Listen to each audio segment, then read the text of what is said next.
शिवं शिवं। नमस्कार, आप सबका हमारे चैनल श्रीमद होम रेमेडीज पर स्वागत है। इस वीडियो में हम आपको बताने जा रहे हैं कि साल 2024 धनु राशि के जातकों का कैसा जाएगा, कैसा रहेगा। तो धनु राशि का राशिफल साल 2024 का बताने जा रहे हैं। हर नए साल के पहले हमारे मन में एक प्रश्न होता है कि नए साल में हमारा स्वास्थ्य कैसा होगा, शिक्षा कैसा जाएगा, हमारा पारिवारिक जीवन, हमारी आर्थिक स्थिति, हमारा रिलेशनशिप, हमारा कैरियर कैसा रहेगा। तो ये सारी चीज़ें धनु राशि के जातक हम आपको बताएंगे, कुछ टिप्स भी शेयर करेंगे जिसे यदि आप करेंगे, फॉलो करेंगे तो अच्छा ही होगा। और आप कोई भी स्पिरिचुअल प्रोडक्ट omja.com या shivago.com से प्राप्त कर सकते हैं, जेन्युइन, ऑथेंटिक, लैब सर्टिफाइड और साथ में अभिमंत्रित भी यदि आप चाहें तो चलिए धनु राशि के जातक, सबसे पहले हम आपके पारिवारिक जीवन की बात करेंगे। देखिए, वर्ष आपके पारिवारिक जीवन के लिए थोड़ा सा उथल पुथल वाला रहेगा। वर्ष की शुरुआत तो अच्छी रहेगी, लेकिन मार्च अप्रैल के माह में कुछ अनबन होने की संभावना है। तो ऐसे में बात बढ़ भी सकती है, लेकिन यदि आप धैर्य से काम लेंगे तो स्थिति संभल जाएगी। तो वर्ष की शुरुआत कुछ कमजोर रहेगी, क्योंकि तीसरे भाव में शनि महाराज भाई बहनों से उतार चढ़ाव की स्थिति आपको दिखाएंगे। देखा जाए, अगर उथल पुथल हुई भी तो थोड़ी बहुत होगी। राहु पूरे वर्ष आपके चतुर्थ भाव में और केतु पूरे वर्ष आपके दसम भाव में रहेंगे, जिससे पारिवारिक जीवन में उतार चढ़ाव की स्थितियां बनती बिगड़ती रहेगी। आपको परिवार वालों की उपेक्षा से बचना होगा और समय समय पर उनके लिए भी समय निकालना होगा। उनकी ज़रूरतों को समझना होगा। घरेलू खर्च भी कम करने होंगे, अन्यथा स्थितियां बिगड़ सकती है। वर्ष के मध्य में परिवार में कोई धार्मिक अनुष्ठान होने के संकेत है, तो इस कारण परिवार का माहौल धार्मिक रहेगा और शांति का अनुभव करेंगे। अक्टूबर नवंबर के माह में अपने पिता के स्वास्थ्य का ध्यान रखें। यदि उन्हें पहले से ही कोई बीमारी है तो उसका आप इलाज करवा लीजिएगा।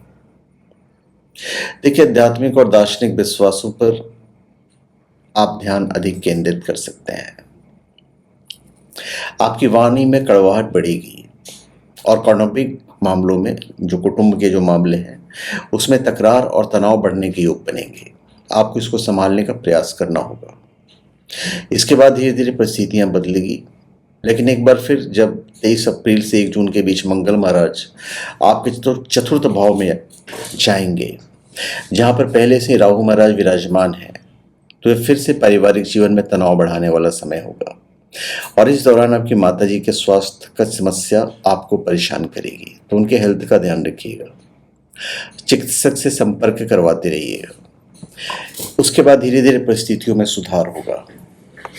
मई के बाद जब गुरु बृहस्पति आपके छठे भाव में चले जाएंगे, तब पारिवारिक संपत्ति को लेकर कुछ विवाद हो सकता है। इसलिए धैर्य से काम लेना आपके लिए सबसे उत्तम होगा। आपकी जो पर्सनल लाइफ है,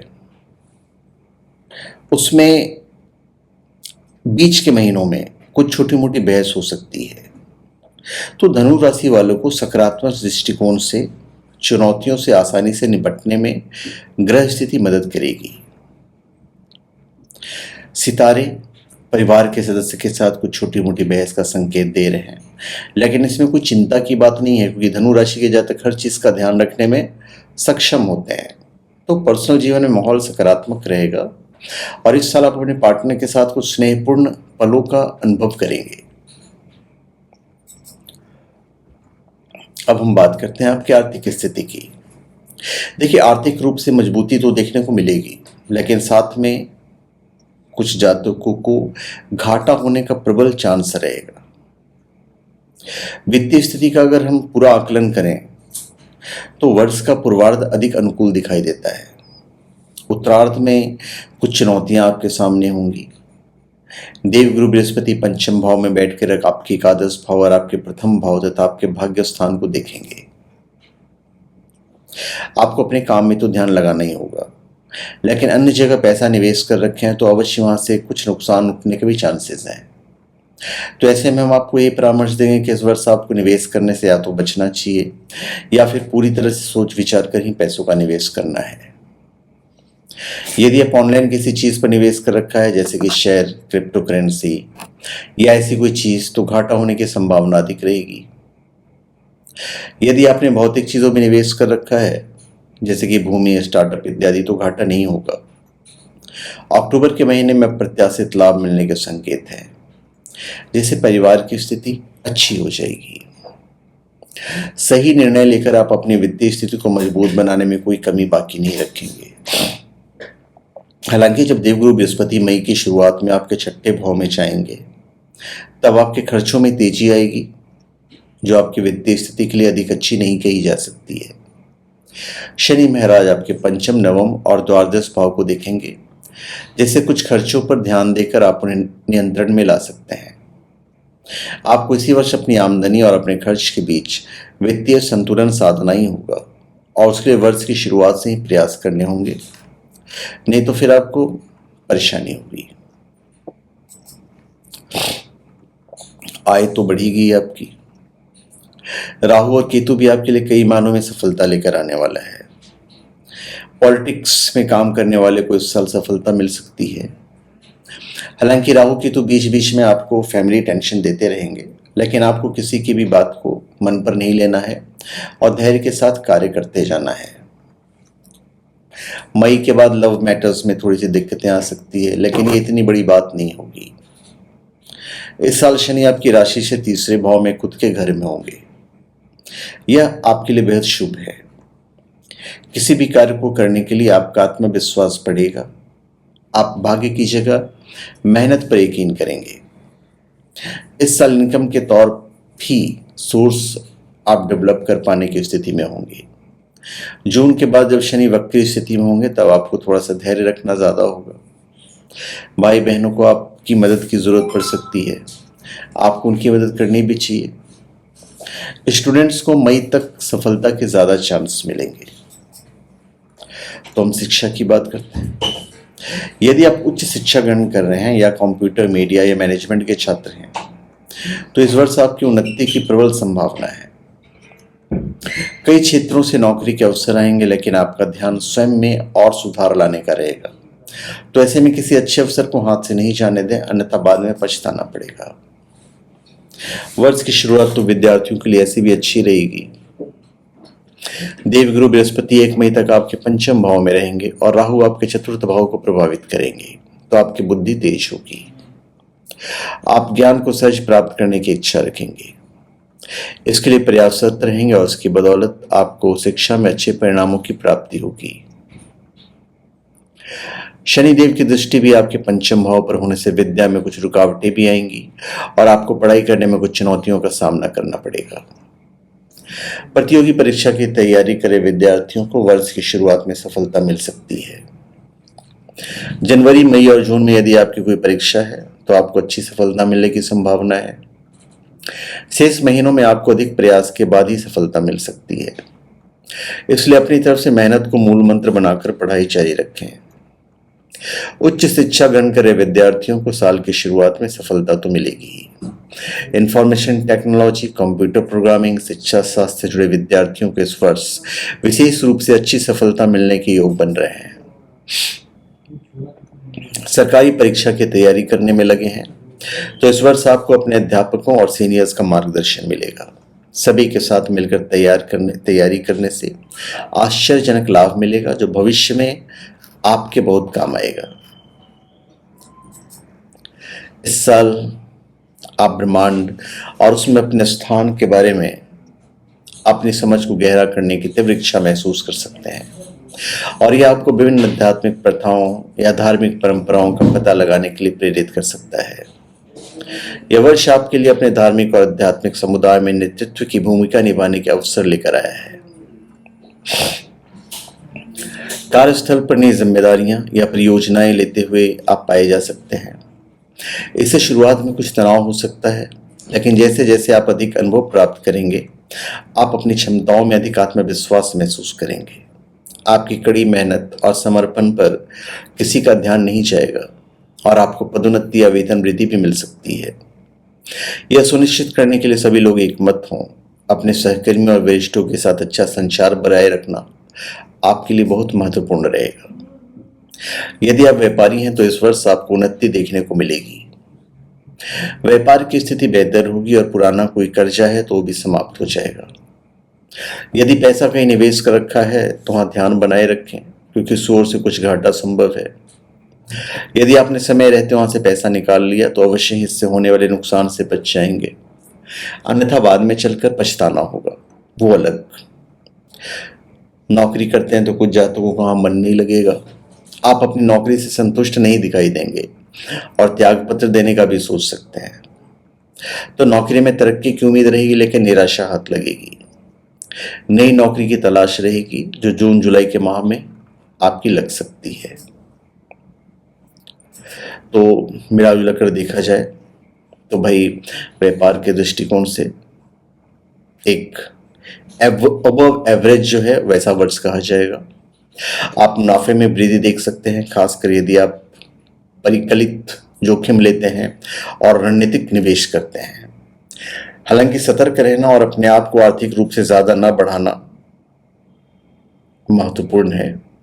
आपके व्यवसाय को बनाए रखने और बढ़ाने में ग्राहकों के साथ नेटवर्किंग और संबंध बनाना बहुत ही महत्वपूर्ण रहेगा। आपकी विदेश जाने की इच्छा पूरी हो सकती है इस साल। अगस्त तक इंतजार करना पड़ सकता है। अगर आप कोई गाड़ी खरीदना चाहते हैं तो सोच समझ कर आप गाड़ी खरीदिए। इवन संपत्ति की जहां तक सवाल है तो संपत्ति की बात भी मैं करूंगा। धनु राशि के जातक वर्ष की शुरुआत में किसी प्रकार की खरीदारी से बचें, लेकिन फरवरी से अप्रैल के बीच में आप कोई बड़ी संपत्ति खरीदने में कामयाब हो सकते हैं। आप अपने भाइयों की मदद से कोई संपत्ति खरीद सकते हैं। वर्ष का पूर्वार्ध और विशेषकर फरवरी से लेकर अप्रैल तक का समय आपके लिए अधिक अनुकूल है। इसके बाद आपको कुछ विलंब हो सकता है। पूरे वर्ष राहु महाराज आपके चतुर्थ भाव में रहेंगे, इसलिए प्रॉपर्टी को किराए पर देने से अच्छा लाभ मिलने की उम्मीद की जा सकती है। वाहन खरीदने में रुचि रख रहे हैं तो आपके लिए अप्रैल का महीना सबसे उपयुक्त रहेगा। अप्रैल के बाद मई में भी आप वाहन खरीदने में कामयाब हो सकते हैं। यदि इस समय आप किसी वजह से वाहन नहीं खरीद पाते हैं तो आपको दूसरा अवसर अगस्त के महीने में मिलेगा, या फिर सितंबर का महीना भी आप वाहन खरीदारी करवा सकते हैं। उस समय एक अच्छा समय होगा। और ऐसे भी शनि महाराज की कृपा से 2024 में आपके बहुत सारे काम बनने लगेंगे, जिससे आपकी वित्तीय स्थिति में सुधार होगा और आप जीवन में आगे ही बढ़ेंगे। और स्टॉक, बॉन्ड या रियल एस्टेट जैसे दीर्घकालिक उद्यमों में निवेश करने का एक अच्छा समय भी कहा जाएगा। नए निवेश करने के लिए अप्रैल से सितंबर के बीच का समय अगर करना ही है तो विशेष रूप से अनुकूल हो सकता है।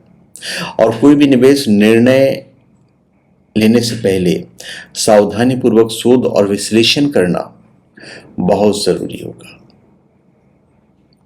अब हम आपके संतान की बात करते हैं कि भाई आपका संतान क्या करेगा।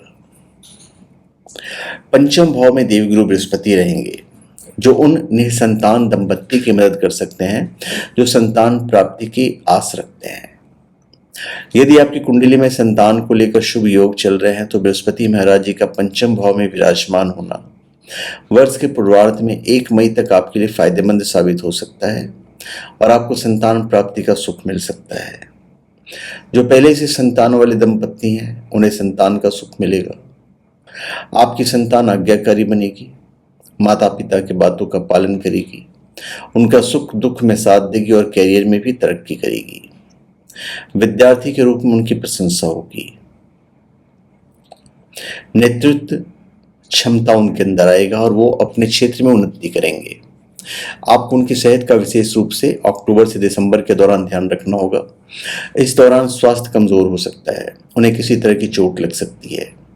उनकी सेहत के लिए अच्छे खान पान पर ध्यान दें और शारीरिक चुनौतियों से बचने में आप सक्षम बनाएं। इससे आपको संतान संबंधित सुख की प्राप्ति होगी। अब हम रिलेशनशिप और शादीशुदा जिंदगी की बात करते हैं। देखिए, यदि आपका नया नया विवाह हुआ है तो इस वर्ष संतान प्राप्ति के प्रबल योग बन रहे हैं। संतान प्राप्ति के तो संतान प्राप्ति के लिए जो ग्रह हैं आपको सपोर्ट करेंगे। अपने क्षेत्र में उन्नति करवाएंगे। संतान संबंधित सुख प्राप्त होगा आपको। संतान का स्वास्थ्य कमजोर हो सकता है, उसे किस तरह की चोट लग सकती है, तो उनके खान पान पे भी आपको ध्यान देना होगा, जैसे कि मैंने आपको बताया। अब जो विवाहित कपिल हैं वो बात बात में लड़ाई करने की प्रवृत्ति से बचना होगा, यही उनके लिए हितकर होगा। मंगल और सूर्य आपके दूसरे भाव में चले जाएंगे, जिससे मार्च के मध्य तक का समय तनावपूर्ण रहेगा और जीवन साथी को स्वास्थ्य समस्याएं भी परेशान कर सकती है। आपस में विचार विमर्श करके आप हर समस्या का समाधान निकाल सकते हैं और वाद विवाद से बच सकते हैं। जून से जुलाई का समय अच्छा रहेगा, क्योंकि इस दौरान शुक्र देव जी का प्रभाव आपके सप्तम भाव पर होने से आप और आपके जीवन साथी के मध्य तनाव में कमी आएगी और रिश्ते में प्रेम बढ़ेगा। धीरे धीरे आपका रिश्ता सामान्य भी होगा। वर्ष के अंतिम दिनों में तो आप बहुत खुशी से अपना दाम्पत्य जीवन व्यतीत करेंगे। अब हम बात करते हैं स्वास्थ्य की। देखिए, स्वास्थ्य के दृष्टिकोण से वर्ष मध्यम रहने वाला है। चतुर्थ भाव में राहु और दसम भाव में केतु की उपस्थिति आपको किसी प्रकार के संक्रमण के चपेट में ले सकती है। धूम्रपान से विशेषकर परहेज करें, नहीं तो इस वर्ष आपको समस्या हो सकती है। वर्ष की शुरुआत में भी स्वास्थ्य में थोड़ा सा ढीलापन महसूस होगा और शारीरिक रूप से कमजोरी महसूस करेंगे। तो ऐसे में अपने स्वास्थ्य का ध्यान रखें और व्यायाम को अपने जीवन में स्थान दें, अन्यथा बाद में और परेशानी होगी। मानसिक रूप से एकदम स्वस्थ रहेंगे और किसी प्रकार की कोई परेशानी नहीं होगी। वर्ष के अंत में कुछ छोटी छोटी बीमारियां हो सकती है, लेकिन उससे ज्यादा समस्या नहीं होगी। और खान पान को आपको सही रखना है, इस पे आपको ध्यान देना पड़ेगा। पेट का भी ध्यान रखें, हल्का और सुपाच्य भोजन करें, भरपूर मात्रा में जल और तरल पदार्थों का सेवन करें, जिससे आप किसी बीमारी के चपेट में ना आए। तीसरे भाव में पूरे वर्ष शनि महाराज की उपस्थिति आपको बीमारियों से बचाने में मुख्य भूमिका निभाएगी। इसलिए अपनी दिनचर्या को सुनियोजित करें और उसी के अनुसार अपना जीवन यापन करेंगे तो सारी चीजें ठीक रहेगी। तो इतनी सारी चीजें हमने आपको बताया है जिस पे आप ध्यान रख सकते हैं। अब हम उपाय की बात करते हैं। गुरु शांति पूजा, विष्णु लक्ष्मी के विशेष यज्ञों में भाग लेते रहें। सभी अवसरों पर हनुमान जी की विशेष पूजा जरूर करवाइए। शुभ अवसरों पर महामृत्युंजय भगवान शिव की पूजा आप जरूर करवाएं। गुड़हल का फूल हमेशा अपने पास रखें।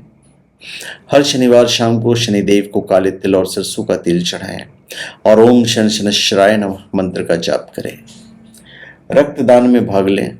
इस नेक काम को करने से आपको अपने खर्चों पर काबू पाने में मदद मिलेगी। अनाथालयों और वृद्धाश्रमों में दाल और कपड़े आप दान कीजिए। आपके लिए लकी कलर होगा गुलाबी और लकी नंबर होगा 3। इस वर्ष हर मंगलवार सुबह के समय हनुमान चालीसा का पाठ अवश्य करें या हनुमान मंदिर होकर आएं। इससे आप पर या आपके परिवार पर आया किसी प्रकार का संकट दूर होगा। तो धन्यवाद। आप सबका हमारे चैनल पर स्वागत है। आप हमारे चैनल पर सब्सक्राइब करें और अपने कमेंट दीजिए। धन्यवाद।